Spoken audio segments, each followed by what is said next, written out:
Yo, what is up fellow collectors? Today we're going to be doing a modern Mirror March deck review, and this deck focuses on multiplying goblins such as Goblin Fireslinger and Goblin Instigator.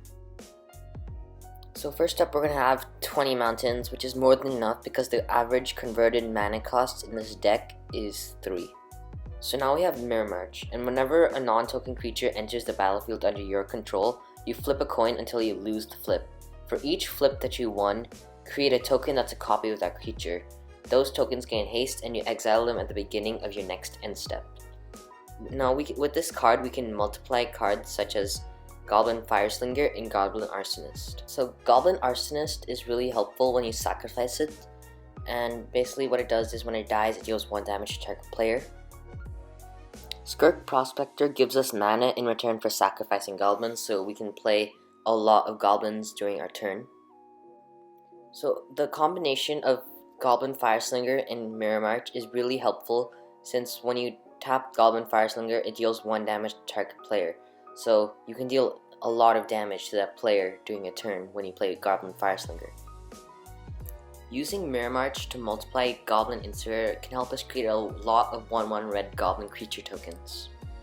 Goblin Chieftain gives all our goblins haste and +1/+1. Torbrin gives our goblins the ability that when it deals damage to target player, it does that much damage +2 instead, which is really helpful in a goblin multiplying deck. So Krenko enables us to get twice as many permanent goblins onto our battlefield. Another important card in this deck is Siege Gang Commander. When it enters the battlefield, it creates 3 1/1 red goblin creature tokens, and when you sacrifice a goblin, it deals 2 damage to any target, which means you could deal a lot of damage to their opponent's creatures or the opponent itself. Cavalcade of Calamity ensures that we at least deal 1 damage to our opponent whenever we attack with a 1/1 red creature. So Warren Instigator has double strike, and whenever it deals damage to an opponent, you may put a goblin card from your hand onto the battlefield. And this is super helpful when your entire deck is made of goblins and you can multiply a lot of Warren Instigators. So our final card in this deck is Goblin Chain Whirler. It has first strike, and when it enters the battlefield, it deals 1 damage to each opponent and each creature and planeswalker they control. Using Mirror March, we can multiply Goblin Chain Whirler a lot, so that we can easily finish off our opponent and all their creatures. So now we have our combos and synergies. Our first combo is Mirror March plus almost any other goblin in the deck. I mean, who wouldn't want more goblins?